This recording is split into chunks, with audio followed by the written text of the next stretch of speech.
C'est Clémence qui commence. Alors, c'est quand Clémence. Merci, c'est bon.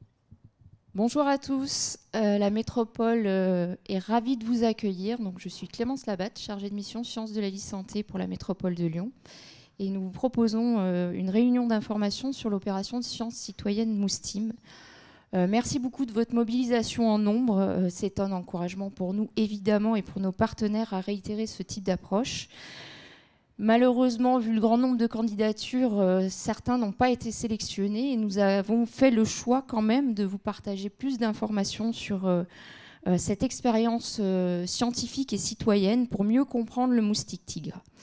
Avant de leur passer la parole, je tiens à remercier les porteurs et partenaires de cette opération, l'INRAE, l'École pratique des hautes études, l'Université Claude Bernard Lyon 1 et le laboratoire IVPC pour la partie scientifique, l'entente interdépartementale Rhône-Alpes pour la démoustication, l'ARS et l'Agence Santé publique France pour la partie plutôt santé publique, l'Agence phare pour la partie sciences citoyennes, et puis la métropole de Lyon, évidemment, dont les élus ont fait le choix de soutenir le projet de recherche plus global RESEDAP, dans lequel s'intègre cette opération Moustim. Je vous propose de faire un petit tour de table des intervenants qui vont partager avec vous leur expertise pour les quelques minutes à venir, et puis nous commencerons tout de suite à rentrer dans le vif du sujet. Donc pour le tour de table, je vous propose Maxime de vous présenter. Merci Clémence. Donc Maxime Ratignier, je suis chercheur et j'anime l'équipe qui a été à l'origine de ce projet. Qu'est-ce qu'on fait dans l'équipe? Nous, on s'intéresse particulièrement aux virus qui sont transmis par les moustiques et on essaie de comprendre quels sont les facteurs à la fois chez les virus, le moustique et les hommes et les animaux qui font que ces maladies se transmettent. Et je voulais aussi profiter de mon temps de parole pour remercier la métropole de nous accueillir aujourd'hui pour l'opération Moustim. On continue le tour de table et puis après on passera la parole pour rentrer dans la présentation. Donc Christophe Belay, c'est à vous. Oui, bonjour. Donc Christophe Belay, directeur technique de l'EUD démoustication, donc l'entente interdépartementale Rhône-Alpes pour la démoustication. Donc je suis entomologiste de formation. Et à l'EUD, on travaille sur le moustique tigre, sur le sujet notamment de tout ce qui est prévention en direction de la population, de façon à transmettre le maximum de connaissances qui permettent de lutter contre cette espèce en particulier. Vincent Raquin, que je remercie au passage d'avoir sollicité la métropole pour lancer ce travail à vos côtés. Bonjour à tous, merci Clémence, merci à tous de vous être connectés. Donc moi je profite aussi de mon temps de parole pour vraiment tirer mon chapeau et dire un grand merci à la métropole de Lyon et à l'INRAE, en particulier à la métropole qui nous accueille aujourd'hui et qui nous permet de faire ce Zoom et de vraiment faire la communication autour de ce projet. C'était un soutien très important. Donc moi je suis Vincent Raquin, je travaille comme chercheur dans l'unité IVPC, dans l'équipe qui est animée par Maxime. Je m'intéresse en particulier aux interactions entre les virus et les moustiques. Et c'est moi qui vais piloter ce projet Moustim avec plaisir, avec tous nos super collaborateurs. Merci encore à vous. Et pour compléter l'expertise ce soir, Valérie Formizin de l'Agence régionale de santé Rhône-Alpes. Oui, bonjour à tous. Donc Valérie Formizin, je suis ingénieure sanitaire à l'Agence régionale de santé. Pour ce qui concerne la lutte contre les moustiques, nous sommes chargés d'animer les politiques de prévention pour faire connaître les mesures de prévention pour lutter contre le moustique tigre notamment, et puis d'assurer toute la surveillance sanitaire des maladies qui sont transmises par le moustique tigre. Voilà, je passe la parole à Vincent Raquin qui va rentrer dans la présentation. Nous attendons vos questions sur le chat et nous aurons à l'issue des présentations un temps d'échange. Donc n'hésitez pas, vous pouvez commencer dès à présent à nous transmettre vos questions. Merci beaucoup. Merci Clémence. Donc c'est moi qui vais avoir l'honneur de commencer cette présentation. Ce qu'on vous propose ici, c'est en bref la présentation qui va être donnée aux participants tout à l'heure, à quelques exceptions près. Donc vous aurez accès quasiment aux mêmes informations. N'hésitez pas à parcourir, à participer via le chat tout au long de la présentation. Merci d'avance. Donc voilà, la présentation du projet brièvement. Donc on va donner le contexte, qu'est-ce que Mousteam, à quoi ça sert et surtout qu'est-ce qu'on va obtenir. Alors déjà, le contexte de l'étude, c'est qu'on est en France soumis à un envahissement par le moustique tigre, une colonisation qui date de 2004. Vous voyez, ça a commencé dans le sud de la France, puis depuis, il a pas cessé de se répandre à travers le territoire. Les premières détections en Rhône-Alpes ont été réalisées en 2012.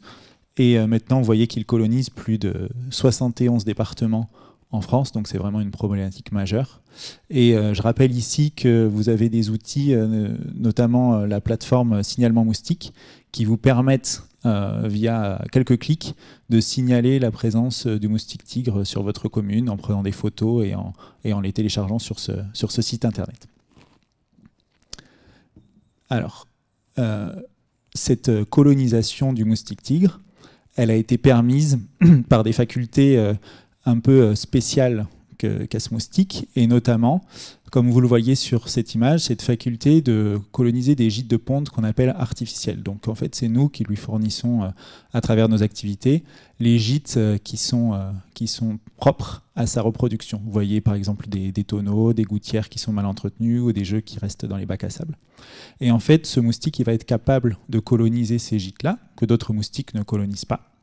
Et en plus de ça, il va être capable de pondre des œufs qui vont résister aux températures hivernales. Et donc ça va nous créer deux enjeux majoritaires. D'une part, une nuisance qui est très forte, parce que ces gîtes de ponte étant très nombreux, on va avoir des grosses densités de moustiques tigres qui vont évidemment vous piquer énormément. Et le deuxième enjeu, qui est pour l'instant, et heureusement pour nous, moindre en France et en région Rhône-Alpes, mais qui est quand même présent, c'est l'enjeu de transmission de pathogènes, puisque vous savez que le moustique tigre est capable de transmettre différents arbovirus à l'homme, dengue, chikungunya et Zika. Pour l'instant, on a encore assez peu de cas, heureusement, mais c'est une problématique qui risque de prendre de l'ampleur. Alors, si on fait un petit état des lieux face à la colonisation par le moustique tigre, ce qu'on sait, c'est qu'il sera très difficile de l'éradiquer. Mais on peut quand même vivre avec ce moustique, seulement il faut agir collectivement et efficacement. Si on n'agit pas maintenant, on risque d'avoir d'une part plus de nuisances. Je sais que certains d'entre vous pensent que ce n'est pas possible, mais si, je vous assure. Et d'autre part, on risque d'avoir un risque de transmission plus grand. Et le seul moyen de limiter ça, c'est d'avoir à la fois une lutte qui est concertée, c'est-à-dire de faire les bons gestes, mais aussi de les faire ensemble. Donc il faut vraiment que ça soit collectif. Et là, je vous ai mis un petit encart du site Agir Moustique, qui est un nouveau site en fait, qui a été déployé par l'ARS et ma collègue Valérie qui est à mes côtés, sur lequel vous pouvez vous connecter et sur lequel vous trouverez plein de conseils vraiment détaillés avec des photos pour vous montrer comment lutter contre le moustique tigre efficacement, et surtout sur lequel vous pourrez trouver des éléments d'information que vous pourrez utiliser après pour communiquer autour de vous les bonnes pratiques à tous ceux qui vous entourent, parce que vous savez que ça doit être vraiment quelque chose de collectif maintenant. Donc, les actions qu'on peut mettre en place, si je vous fais un résumé, du plus simple au plus compliqué ou du plus rapide au plus long terme, si on veut, ça va être d'une part de limiter le contact. Alors ça, c'est des choses que vous faites régulièrement, vous, limiter le contact entre le moustique et vous, avec des ventilateurs, des sprays insecticides, etc. Ça ne va pas aller très très loin, ça va juste vous empêcher d'être piqué, ce qui est déjà pas mal. Mais surtout, à moyen terme, ça va être, et ça c'est le point très important, je pense qu'il va être la clé de la présentation et ce qu'il faut que vous reteniez, c'est de limiter sa densité, donc de faire vraiment de la lutte contre ce moustique. On va la détailler dans une partie qui va être présentée par mon collègue Christophe ici à ma droite, et cette partie de limiter la densité, ça va faire intervenir de la lutte contre les stades larvaires des moustiques, mais aussi contre les adultes, et on va vous détailler ça après. Et puis enfin, une troisième partie qui est à plus long terme et qui nous concerne, nous, en tant que chercheurs, avec Maxime, plus précisément, ça va être d'essayer de trouver des moyens à travers la recherche scientifique de limiter la transmission. Donc nous, vous nous voyez à l'œuvre sur les photos, sur cette présentation, en train d'étudier la transmission de virus par les moustiques avec nos combinaisons en laboratoire de niveau 3. Donc ça, c'est vraiment sur le long terme pour essayer de trouver des moyens d'enrayer cette transmission. Mais le point commun à toutes ces actions, ça va être que si on les veut efficaces, il faut qu'elles soient concertées et collectives, d'une part, et d'autre part, c'est qu'elles nécessitent des connaissances sur le moustique, par tous ceux qui vont les mettre en place. Donc ça veut dire nous, mais ça veut dire vous aussi. Donc on a besoin de ces connaissances-là, et dans ce cadre-là, vous, en tant que citoyen, à travers des opérations de sciences citoyennes, vous pouvez nous aider à avoir ces connaissances et à les accumuler. C'est là qu'intervient le projet de sciences citoyennes Moustim. Alors, on a dit que Moustim, c'était une expérience scientifique et citoyenne pour mieux comprendre le moustique tigre. Mais maintenant, si on va plus loin, l'idée, c'est d'abord, et c'est exactement ce qu'on est en train de faire, d'installer un dialogue entre les différents acteurs de la lutte contre le moustique sur le territoire. Donc, c'est les collectivités, c'est les agences de l'État, c'est les chercheurs et c'est les citoyens. Dans un deuxième temps, ça va être de sensibiliser aux bonnes pratiques, c'est-à-dire vous êtes plein à avoir plein de bonnes volontés, mais les gens ne font pas toujours exactement la bonne chose au bon moment. Donc c'est de canaliser cette envie pour que ça soit le plus efficace possible et vraiment de donner les bons conseils. En 3, ça va être d'améliorer nos connaissances. Parce que vous allez dire, on fait un projet sur le moustique tigre il est partout.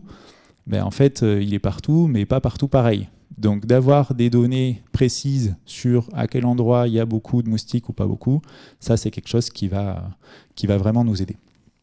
Et enfin, ça va être d'évaluer le potentiel de mobilisation des citoyens sur ce genre d'opération.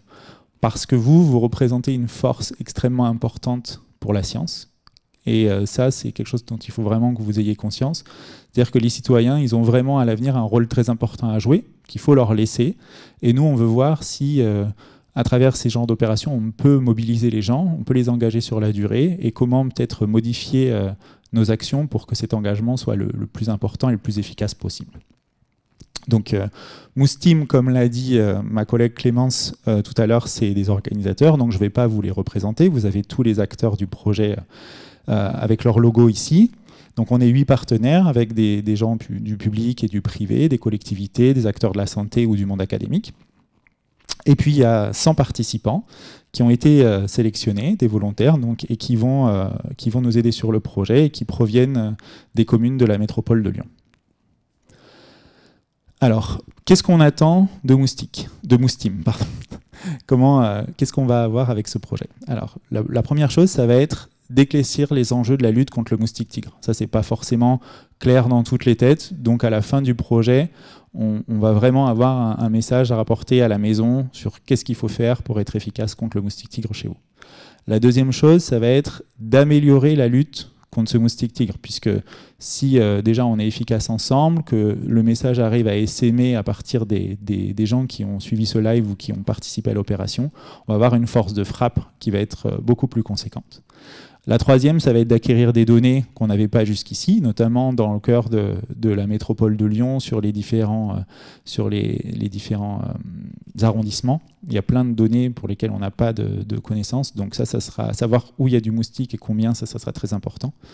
Et puis aussi, l'enjeu, ça va être de vous mobiliser peut-être plus largement sur des opérations de plus grande envergure à l'avenir, puisque Moustim est un projet qui est appelé à se renouveler dans le temps. Au moins l'année prochaine, on sait qu'il y aura une deuxième promo Moustim, et pour laquelle on espère peut-être poser des questions encore plus larges ou encore plus ambitieuses. Alors, la promotion Moustim 2023, donc on a pensé que c'était intéressant de vous présenter les candidats à la promotion 2023 et la manière dont elle les avait sélectionnés, puisqu'on a essayé de faire un tri le plus juste et le plus égal possible. Donc on va brièvement juste vous présenter comment on a fait. Donc pour les participants, c'est la slide qui est juste après, on avait 397 inscrits. Donc ça a été vraiment une mobilisation super massive et on est hyper content. On tient encore à remercier tous ceux qui ont fait l'effort d'aller sur le site Je participe et qui se sont intéressés et qui ont fait vraiment des lettres de motivation géniales. Ça a été très très dur de sélectionner parmi tout ça. Et si on fait un bref aperçu du panel de gens, donc on voit qu'on a une petite majorité de femmes, mais c'est assez équilibré. Ensuite, on a des gens qui sont plutôt dans la catégorie 30-60 et avec des habitats assez équivalents entre appartements et maisons. Un tout petit peu plus de gens qui habitent en maison. Et ensuite, on a réussi à avoir des participants sur 48 des 59 communes de la métropole. Donc on est vraiment hyper content d'avoir touché aussi large dans le territoire. Donc ça, c'est vraiment super. Et enfin, la slide suivante, c'est pour vous présenter brièvement comment on a sélectionné. Donc vous voyez sur le graphique de gauche le nombre de participants par commune. Vous voyez qu'il y a certaines communes qui sont tout à droite du graphique où on a eu énormément de participation et puis d'autres communes où il y a eu juste 1 ou 2 personnes qui se sont présentées. Donc le premier tri, il a été sur on prend dans toutes les communes parce qu'on voulait vraiment avoir une représentation de toutes les communes du territoire. Et lorsque dans une commune, on avait un nombre de participants qui était beaucoup trop grand par rapport à notre capacité d'accueil, puisqu'on avait cette année qu'une capacité de 100 personnes, on a fait un choix. Et ce choix, il est un peu synthétisé sur la partie droite de la slide, donc la carte et le petit graphique qui est à côté. On a d'une part regardé ce que les gens ont déclaré en termes de densité de moustiques, c'est-à-dire que si les gens disaient qu'ils en avaient très peu ou qu'ils ne savaient pas, bon, on a considéré que peut-être le problème était un tout petit peu moins grand pour eux, donc on a préféré sélectionner ceux qui déclaraient avoir beaucoup de moustiques, sachant que ces personnes qui ont déclaré en avoir peu ou je ne sais pas, elles sont vraiment minoritaires dans le jeu de données. Et puis après, on a fait une dernière coupe sur la lettre de motivation. Donc il y avait des gens qui nous ont vraiment fait étal de leur motivation à faire des actions collectives, etc. Donc c'est vraiment sur ce point-là qu'on a fait le dernier tri et c'est ce qui nous a permis d'avoir les 100 personnes au final. Alors maintenant, c'est le moment de vous remercier encore et c'est le moment où je vais laisser la parole à mon collègue Christophe Bellet de l'ERAD qui va vous présenter cette partie sur la lutte collective contre le moustique tigre. Merci Christophe. Merci à toi Vincent. Alors la lutte contre les moustiques. Souvent, les principales questions qui reviennent quand on lutte contre les moustiques, c'est existe-t-il un outil efficace pour lutter contre les moustiques? Alors il existe plein d'outils qu'on peut utiliser pour réguler les populations de moustiques. Et le principal outil, le plus important, c'est la connaissance de la biologie et de l'écologie de l'espèce de moustique que vous allez cibler. Quand on fait de la lutte contre les moustiques, on ne s'intéresse pas au genre moustique, on raisonne en termes d'espèces uniquement. Alors pourquoi? C'est assez simple à comprendre en fait. Au niveau mondial, il y a à peu près 3600 espèces de moustiques décrites. Le seul point commun qu'ont ces espèces, c'est le besoin d'eau pour que leur larve puisse se développer. C'est le seul point commun. Le reste, ça va varier en fonction des espèces. Alors je vais vous donner quelques petits exemples concrets.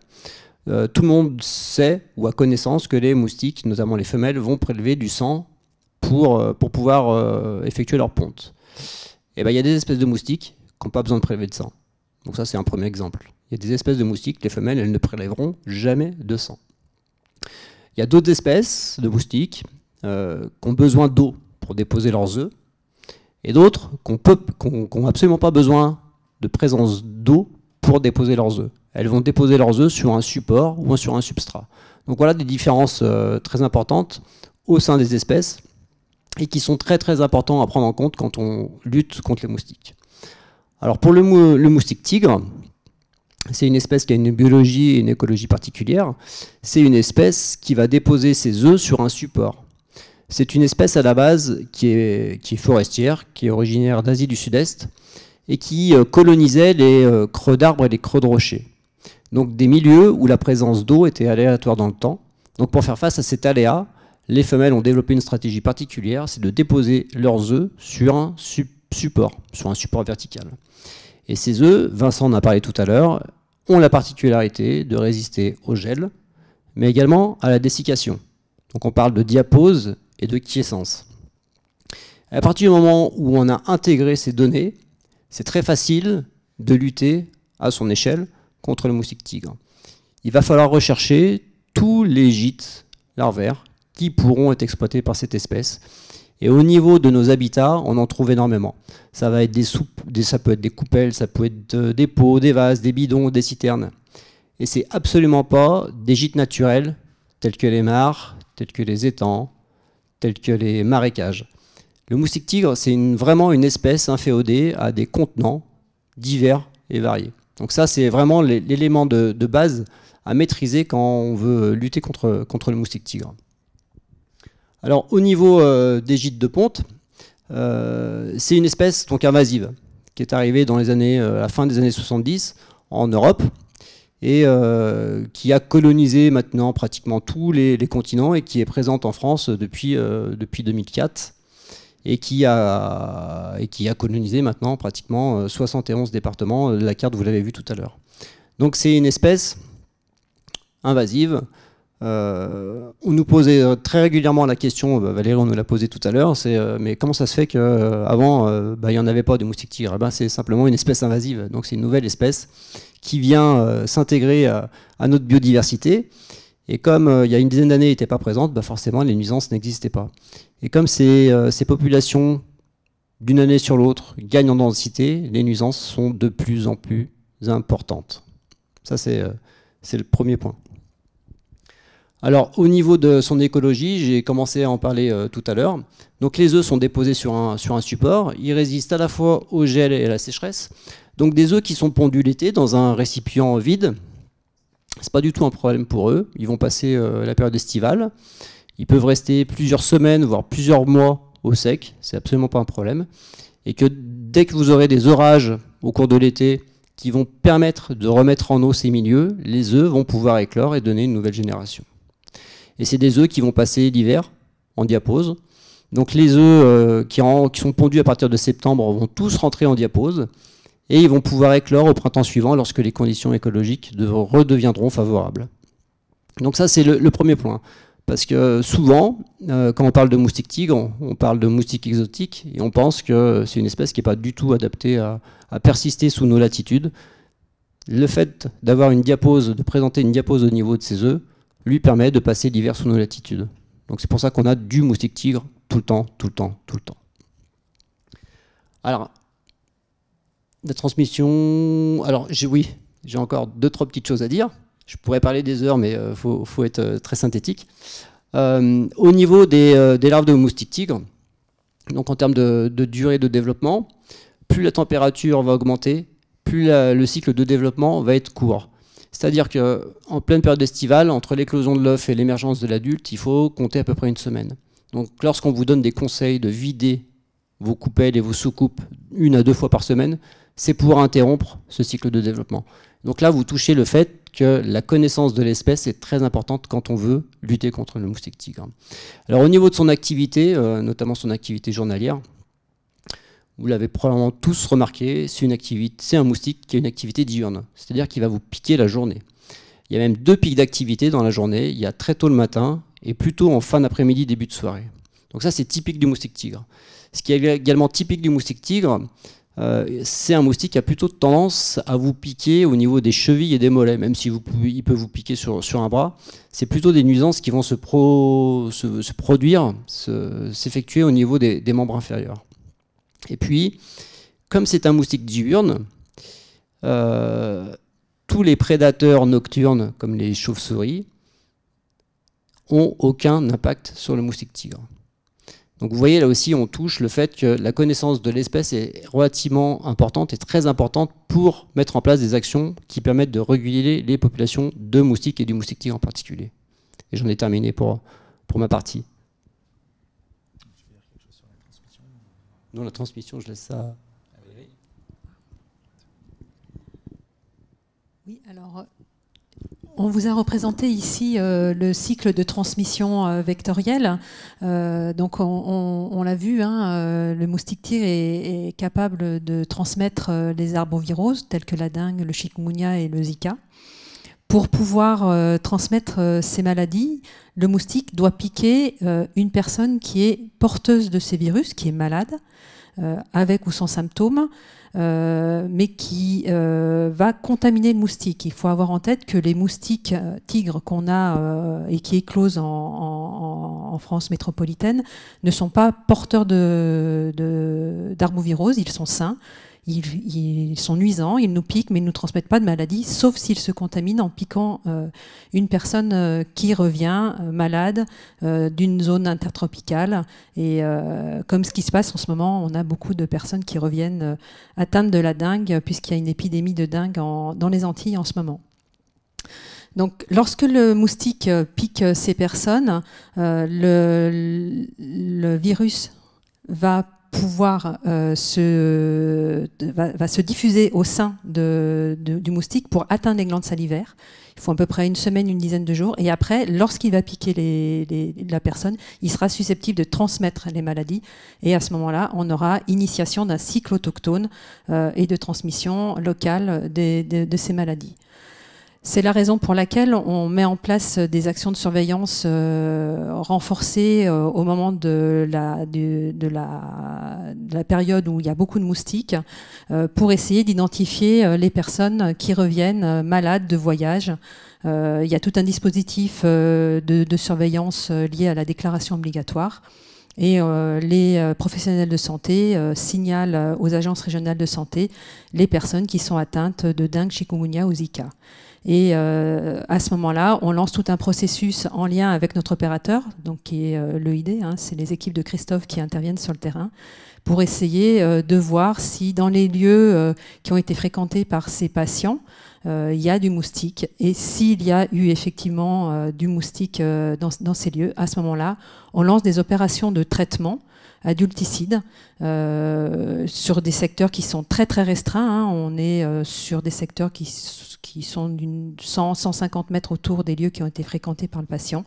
Et on met en place ces actions pour tuer. L'objectif est de tuer les moustiques adultes qui sont présents dans ce secteur. Alors, pour avoir peut-être une petite idée de l'activité en ce moment, on a, pour l'ensemble de la région, on a plus d'une centaine de cas de dengue qui nous ont été déclarés. Le Rhône, et notamment la métropole de Lyon, représente un peu plus de 40% de ces cas. C'est normal, c'est lié aussi à la population, on est la zone la plus peuplée de la région. Et pour à peu près plus d'un tiers de ces cas, on a mené des actions de traitement sur le territoire de la région.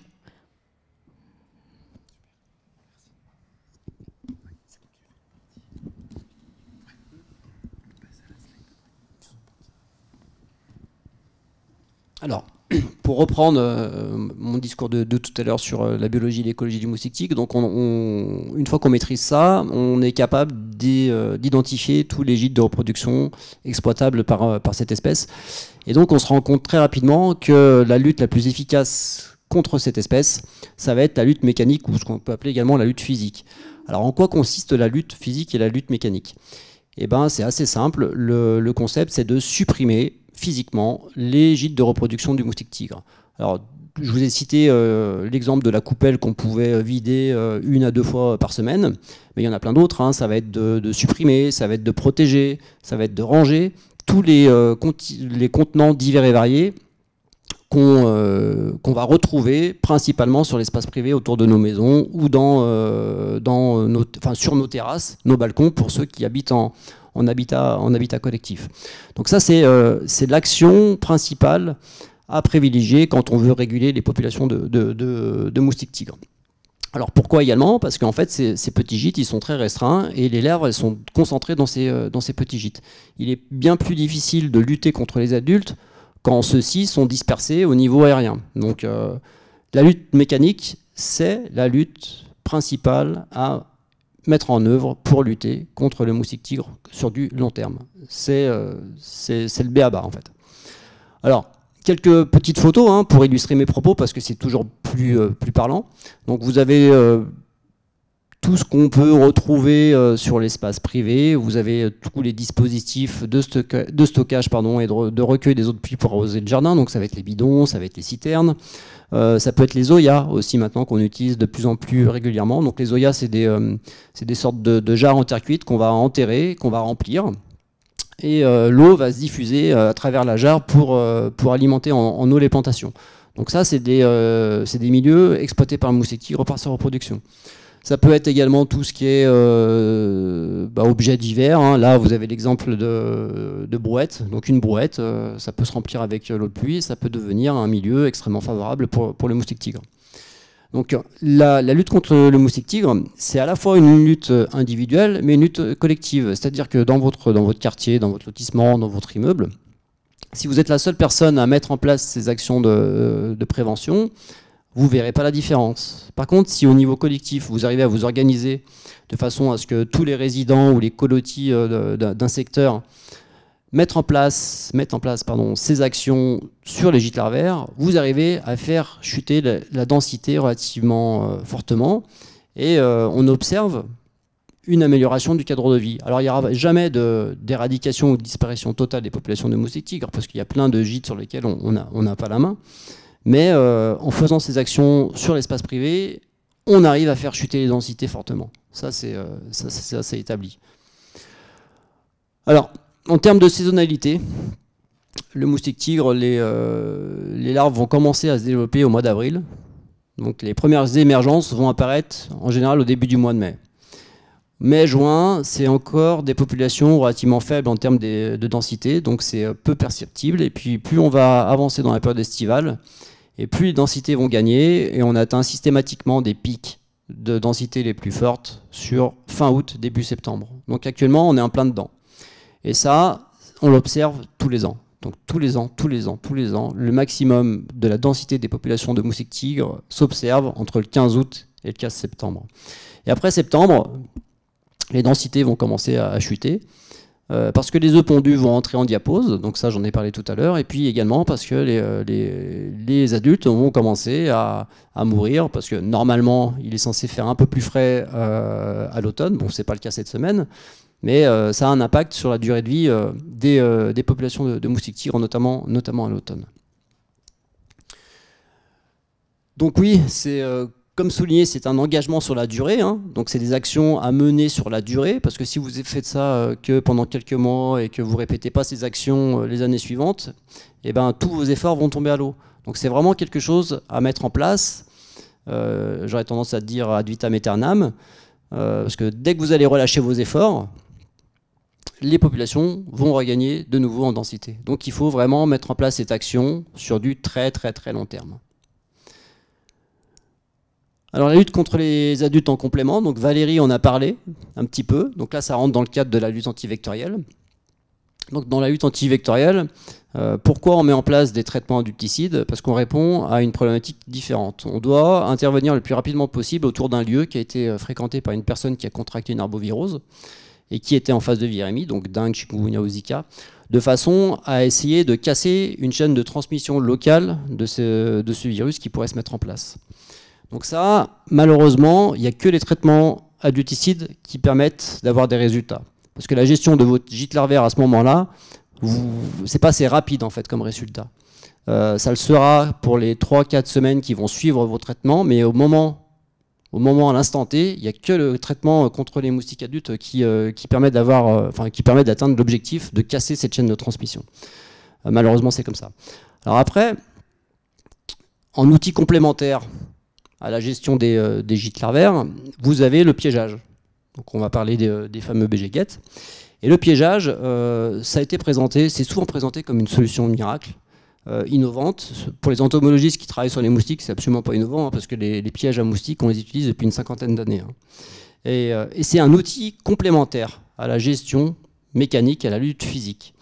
Pourquoi? Parce que si vous ne supprimez pas la source, vous pourrez installer une quantité de pièges astronomiques, vous verrez toujours pas la différence.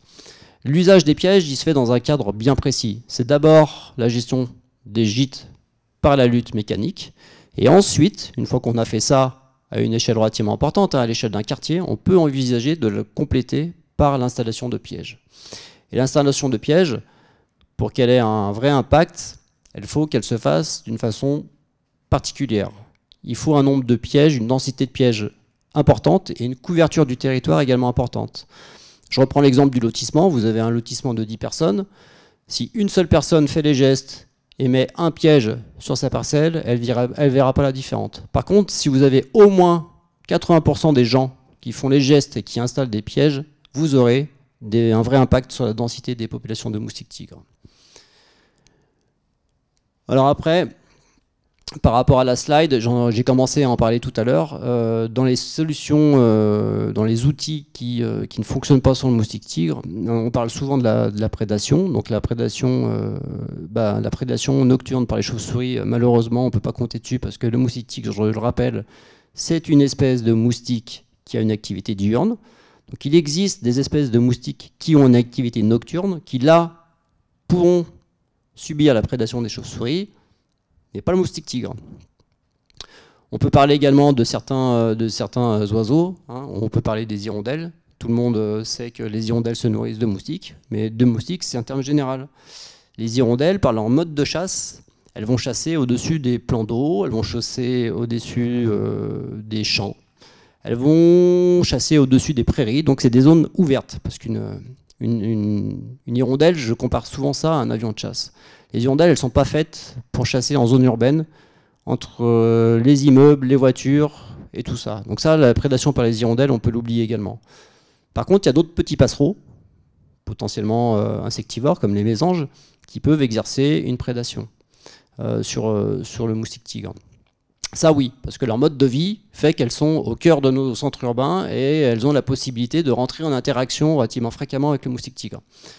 Le seul petit problème, c'est que les mésanges, elles ont le choix dans leur proie. Donc elles auront le choix entre des proies de faible valeur énergétique, comme les moustiques, et versus des chenilles, par exemple. Donc elles vont toujours se diriger vers les proies qui leur offrent la plus grande ressource énergétique. Donc elles vont exercer une petite prédation sur les moustiques tigres, mais pas suffisamment importante pour permettre de réguler efficacement ces populations.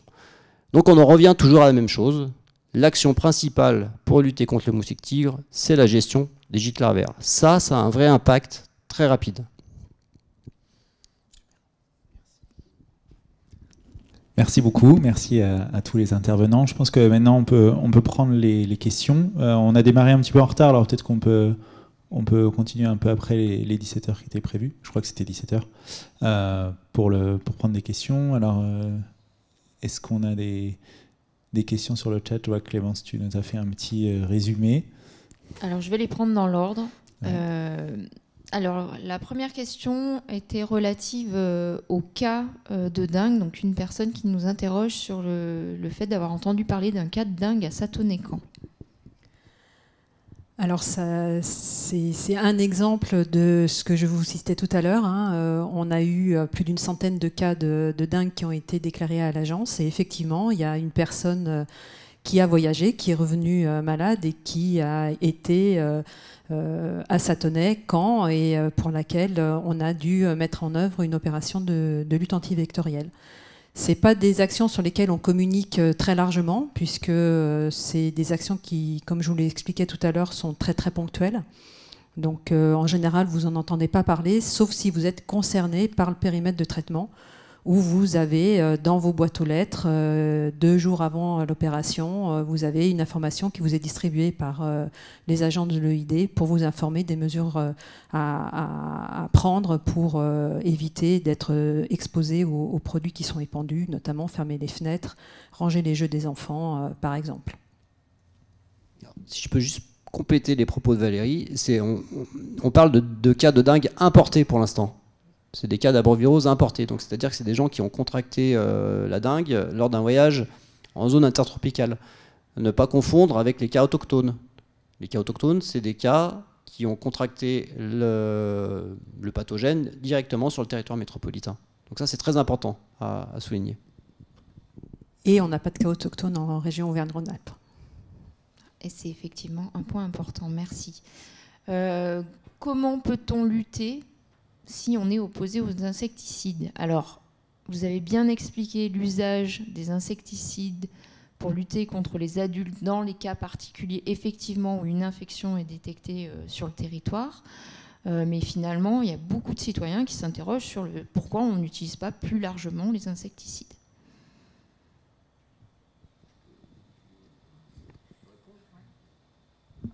Pourquoi on n'utilise pas plus largement les biocides? Alors, il y a plusieurs raisons. La première, c'est que les biocides qui sont utilisés, ils peuvent avoir un impact environnemental non négligeable. Donc ça, c'est la première chose.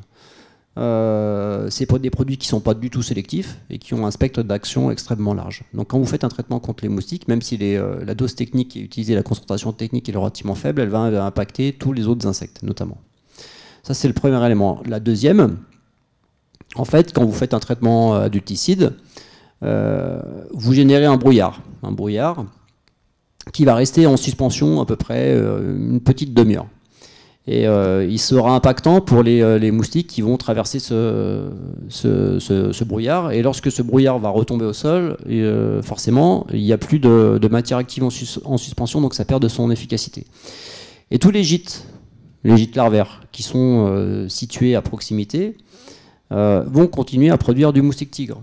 Donc vous pouvez mettre en place un traitement et avoir des nouvelles émergences quelques heures ou quelques minutes après votre intervention. Donc ça, le traitement insecticide, enfin biocide, il est là pour répondre à une problématique bien particulière. Et le troisième élément, c'est que plus vous allez soumettre une population de moustiques à une pression insecticide, et plus vous avez de chances de faire apparaître une résistance. Et à partir du moment où vous faites apparaître une résistance dans une population de moustiques, elle va se diffuser. Si vous continuez à exercer une pression de sélection relativement forte sur cette population, et votre matière active, au bout de quelques mois, de quelques années, elle ne sera plus du tout efficace. Donc là, voilà, c'est les trois principales raisons pour lesquelles les traitements insecticides mis en place et pilotés par l'ARS, ils sont uniquement réservés au cas d'arbovirose et pas pour régler les problématiques de nuisance. Peut-être juste pour compléter sur la résistance, c'est effectivement documenté dans nos départements ultramarins. Ces résistances existent et il faut utiliser d'autres produits pour pouvoir lutter contre les épidémies que vivent les territoires ultramarins. Donc on fait en sorte effectivement qu'en métropole, on ne soit pas confronté à cette problématique de résistance. Juste pour finir là-dessus, on a déjà quelques études au point de vue recherche qui s'intéressent à l'apparition de mutations en regardant les génomes des moustiques, notamment une étude dans le sud de la France, et pour l'instant il n'y a pas de résistance vraiment documentée sur les principales molécules qui sont utilisées actuellement. Donc de ce point de vue-là, c'est bien. Et puis pour juste finir de répondre à la question, ceux qui ne veulent pas utiliser d'insecticides, faut favoriser la lutte mécanique finalement. C'est ça le message. C'est vrai, la question était là-dessus. On peut très bien lutter contre le moustique tigre sur du long terme, voilà, c'est sur le long terme, sans utiliser de biocides.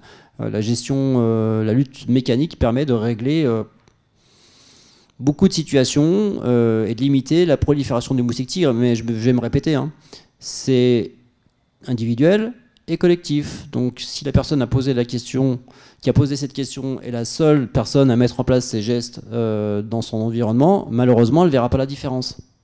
Alors, je saute un peu, mais c'est effectivement une des questions, c'est comment on peut obliger ses voisins à mettre en œuvre les gestes qui sont nécessaires à cette prévention, à entretenir leur jardin, à vider les coupelles, etc.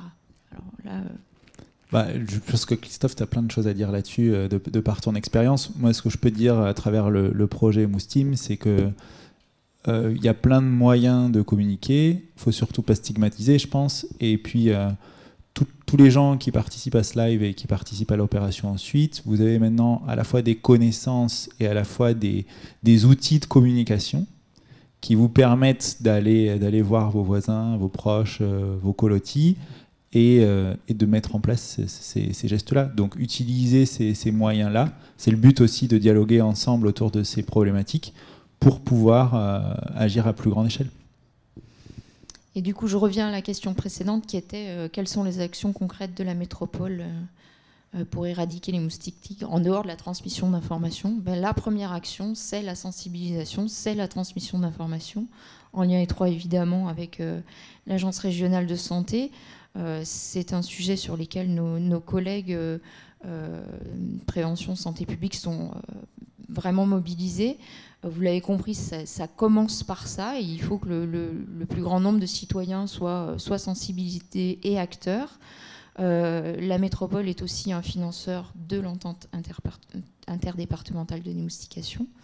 Et puis la métropole sensibilise ses agents pour appliquer dans sa gestion des espaces publics, de son patrimoine bâti, de ses installations techniques, en particulier avec la direction de l'eau, toutes les bonnes pratiques pour effectivement éviter le développement des larves. Voilà, donc la métropole est mobilisée. Maintenant, effectivement, il y a besoin de démultiplier les efforts au niveau individuel. Et c'est tout le sens aussi de cette opération. Quels habitats naturels sont des lieux de ponte et doivent être nettoyés ou supprimés, avec des exemples, les feuilles mortes laissées au sol, la végétation qui court au ras du sol.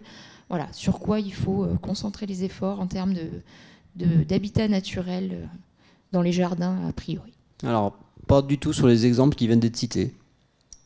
Les habitats, en fait, d'habitats naturels pour le moustique tigre, il y en existe quelques-uns. Ça va être les creux d'arbres et les creux de rochers. Donc on ne va pas vous demander d'abattre des arbres parce que ceux-ci ont des creux. La majorité des gîtes exploités par le moustique tigre en Auvergne-Rhône-Alpes, mais en France métropolitaine également, c'est des gîtes artificiels. Donc ce n'est pas des milieux naturels. Donc c'est assez simple de jouer là-dessus. Ensuite, pour que les larves puissent se développer, il faut quand même que la lame d'eau soit de quelques millimètres. Une simple humidité sur une pelouse, ça ne suffit pas. Je prends l'exemple du composteur. Souvent, le composteur, c'est une question qui revient. Est-ce que le composteur permet la prolifération du moustique tigre? La réponse est non.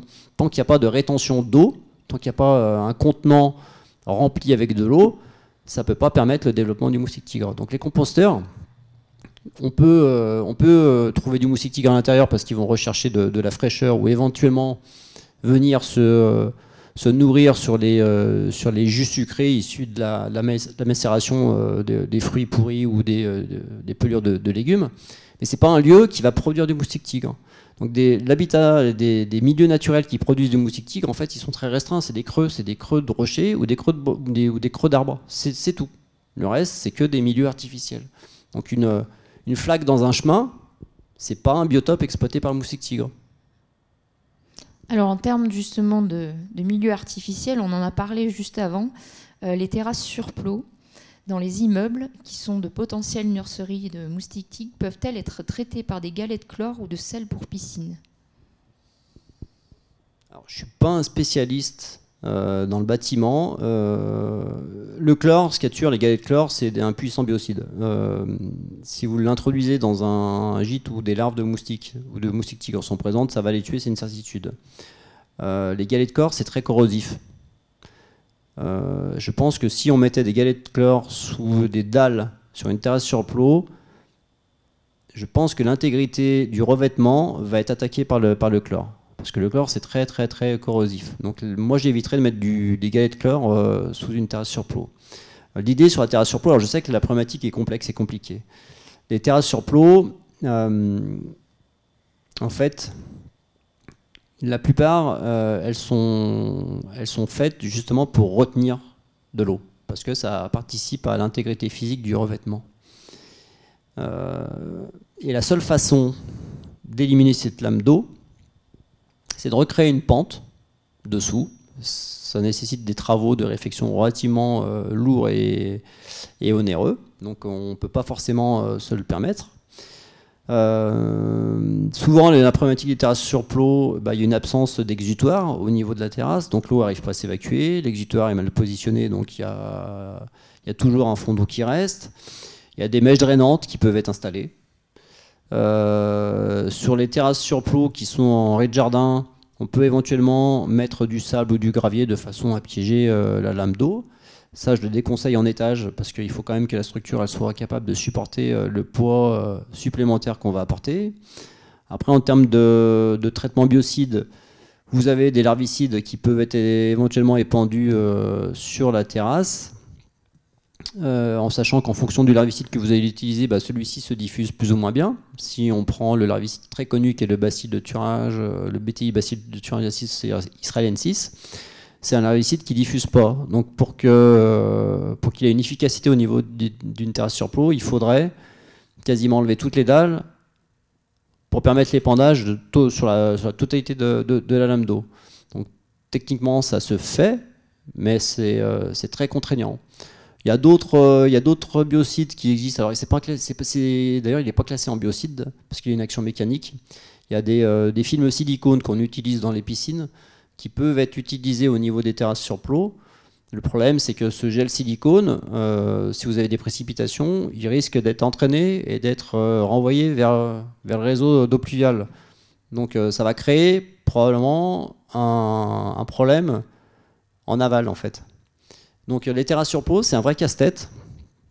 Alors là, il y a des études qui sont en train de se monter justement pour essayer de comprendre pourquoi telle terrasse sur plot permet la prolifération du moustique tigre et pourquoi d'autres, on n'observe pas cette prolifération. Donc il y a du travail sur les terrasses sur plot et malheureusement, j'ai pas d'outils ou de solutions miracles à vous proposer pour cette problématique pour l'instant. Et juste pour compléter ce que vient de dire Christophe, donc là, je pense que les sciences citoyennes peuvent apporter aussi à ce niveau-là pour avoir des informations sur ce genre de problématiques très précises. Là, ça peut être vraiment quelque chose de pertinent. Et pour ceux qui ont déjà ce problème et que c'est déjà construit, bon, je pense que tu as très bien répondu. Et surtout pour ceux qui vont avoir ce problème, qui construisent ou qui sont en train de faire de la réfection, je pense que c'est important d'avoir ça en tête, de garder que faire une pente, faire une évacuation, éviter l'eau stagnante dès le départ, c'est vraiment une problématique à vraiment garder en tête au moment de la réalisation des travaux, quoi. Donc ça, c'est important. Dans le même ordre d'idée, on avait une interrogation sur les égouts avec puisard qui pourrait être une niche de développement. Alors typiquement, ça fait partie des sujets qui sont dans les compétences de la direction de l'eau et des sujets sur lesquels les installations techniques sont un peu passées au crible de ce qu'il est possible de prévoir. Mais effectivement, est-ce que vous avez constaté que c'était des ouvrages incriminés ? Alors oui, tous les avoirs d'eau pluviale mais qui disposent d'un espace de décantation qu'on va trouver sur l'espace public, mais qu'on retrouve également sur l'espace privé, parce qu'au niveau des zones pavillonnaires, on n'appelle plus ça des avaloirs d'eau pluviale, mais des tabourets de descente de chenaux, c'est le même fonctionnement. Donc vous avez un collecteur d'eau pluviale avec un espace de décantation, et l'eau s'évacue par un trop-plein. Et cet espace de décantation, vous avez toujours de l'eau, même en période de sécheresse. Donc ça, c'est connu et reconnu pour produire du moustique tigre en quantité. Alors pour répondre sur la gestion de la métropole sur ces avaloirs, donc j'ai la chance de collaborer avec vos services sur cette problématique. Donc il y a des essais qui sont effectués justement sur le comblement de ces espaces de décantation pour éviter cette stagnation d'eau. Donc il y a des travaux qui sont mis en place sur la métro pour essayer de résoudre cette problématique sur son réseau qui lui appartient. Pour les particuliers qui ont ces tabourets de descente de chenaux, au niveau de leur habitat pavillonnaire, là aussi on peut être acteur en fait. On peut reproduire ce que fait la métro sur son espace. Il suffit simplement de combler l'espace de décantation avec une semelle béton en fait. Vous faites un peu de béton.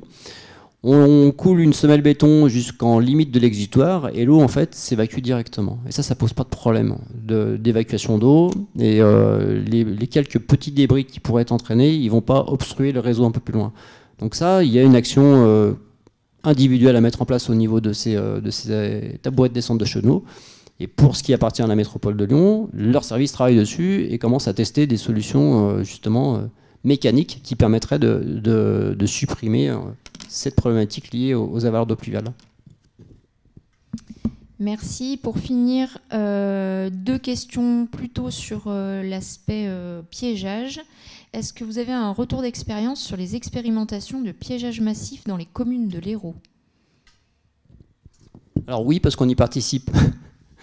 Donc on en revient à ce que j'expliquais tout à l'heure. En fait, ce piégeage massif, ce test de piégeage massif, en amont du piégeage massif, il y a déjà une réduction des gîtes larvaires par les actions de prévention et autres. Donc ça, c'est le premier élément. Le piégeage massif vient en deuxième action. Et le piégeage massif, qu'est-ce que c'est? Le piégeage massif, c'est une densité de pièges relativement importante et une couverture importante. Quand je dis important, c'est 3, 4, 5 pièges par parcelle et au minimum 80% de couverture. Ça veut dire que sur un lotissement de 10 maisons, vous avez 8 maisons équipées. Ça, c'est le piégeage massif. Et les retours qu'on a, c'est qu'on arrive à faire chuter la densité entre 30 et 40% par rapport à la situation avant. Donc ce qui est quand même intéressant. Donc ça, c'est les premiers retours. Hein. C'est une étude qui se fait sur 3 ans, donc les premiers retours qui ont été observés, c'est ça, les données. Ok. Et puis, enfin, est-ce que vous conseillez les aspirateurs à moustiques à base de gaz butane? Alors, je ne citerai pas la marque. Il y a énormément de pièges qu'on va trouver dans le commerce qui vont, pour attirer les moustiques, générer du CO2, soit par l'intermédiaire de bonbonnes de propane, soit par l'intermédiaire de bonbonnes de CO2. Vincent, il connaît très bien parce qu'il en utilise dans le cadre du programme RESEDAP. Alors pourquoi on va utiliser du CO2 pour attirer les moustiques? Parce que c'est un attractant très efficace pour attirer les moustiques. Alors je vais revenir un peu sur ce que je disais tout à l'heure. Tous ces dispositifs de piégeage, il y a toujours la notion d'efficacité derrière qui se pose. Et ma réponse est toujours la même. Qu'est-ce qu'on entend par efficacité? Si c'est efficace parce que ça va attraper du moustique et du moustique tigre, tous ces dispositifs sont efficaces. Maintenant, si derrière le mot efficace, on entend « j'aurai plus de moustiques », la réponse, il n'y a pas un piège qui fonctionne. Le piège, c'est un outil complémentaire à la gestion des gîtes larvaires. Voilà, c'est ni plus ni moins. Donc ces pièges, il faut vraiment les voir comme ça. C'est pas du tout une solution miracle. Donc ils sont efficaces parce qu'ils vont attraper des moustiques. Ils ne le seront probablement pas parce que vous n'aurez pas 0 moustique. Et pour compléter, il y a aussi une importance d'avoir une connaissance de la biologie du moustique parce qu'aujourd'hui, on peut vendre des pièges à base de signaux lumineux ou des pièges d'intérieur, voilà, des choses comme ça. Maintenant que vous connaissez la biologie du moustique, que vous savez que du moustique tigre en particulier, qui est attiré par des signaux qui sont émis, notamment du CO2 ou des odeurs corporelles complexes, des molécules volatiles, vous savez que la lumière ne l'attire pas du tout, d'une, et il vous pique préférentiellement à l'extérieur. Donc il faut vraiment essayer, en cas d'utilisation de pièges, comme l'a indiqué Christophe, de vraiment utiliser des pièges qui soient basés sur des connaissances biologiques du moustique pour que ça soit efficace, quoi. Pièges lumineux ou autres, faut oublier ça. Ouais. Et on nous parle du piégeage de ponte. Qu'en est-il du piégeage de ponte? Alors là, ça a l'air très technique. Alors le piégeage de pompe en soi, ça n'existe pas. Dans le marché, vous ne trouverez pas des pièges à ponte. En fait, l'idée, c'est de créer un gîte larvaire sur lesquels les femelles vont déposer leurs œufs. Et donc, ça voudrait dire qu'on gère ce gîte derrière. Donc, en gros, c'est des pièges à larves que vous faites. On peut s'amuser à le faire. Hein. Par contre, si vous le faites, soyez très rigoureux. Le principe est très basique. Hein. Vous avez qu'à poser un pot avec de l'eau à l'extérieur. Et puis, à un moment donné, les femelles elles vont venir pondre à l'intérieur du pot. Ça, c'est une certitude. Et si elles pondent, votre pot il va se remplir. À un moment, les œufs vont se retrouver sous l'eau, ils vont pouvoir éclore, des larves vont apparaître, et dans ce cas-là, il faudra vider le récipient. Et par contre, il faut le vider 1 à 2 fois par semaine. Donc ça, on peut s'amuser à le faire. Je le déconseille parce que souvent les gens oublient qu'ils ont mis un pot dans un coin de leur jardin et oublient de le vider. Et donc ça, oui, en théorie, ça peut fonctionner. En pratique, c'est rarement le cas malheureusement. Voilà, et la dernière, et je propose ensuite de conclure, on revient sur le piégeage massif. Est-ce qu'il y a des choses programmées sur le territoire de la métropole de Lyon? Non, pas à ma connaissance. En tout cas, pas par les services de l'ERAD. Okay. Est-ce que vous voulez rajouter des éléments ou est-ce que vous voulez redire un petit mot en conclusion? Oui, moi, je voudrais juste d'abord encore vous remercier pour avoir participé à ce live. Et je voudrais dire que toutes les personnes qui, malheureusement, n'ont pas pu être sélectionnées cette année, que cette opération sera renouvelée, j'espère, avec encore le soutien de la métropole, de l'INRAE et tous les partenaires l'année prochaine. Et qu'on pourra peut-être espérer avoir plus de participants et donc répondre positivement à toutes les demandes. Donc, n'hésitez pas. En attendant, mettez en place tous les conseils qui ont été donnés aujourd'hui. Et puis, j'espère peut-être vous revoir l'année prochaine. Et diffusez-les autour de vous, puisque vous l'avez compris, on a besoin d'être à plusieurs pour y arriver. Merci beaucoup à tous. On souhaite effectivement vous revoir l'année prochaine. Et puis, on essaiera également de diffuser les résultats de l'opération cette année, en tout cas de vous refaire passer des informations sur comment tout ça s'est passé et comment ça a pu contribuer aux travaux des experts qui sont présents. Merci beaucoup de votre attention, puisque vous avez été très fidèles en plus à la connexion. Et on vous souhaite une très belle soirée et un bon week-end. Merci.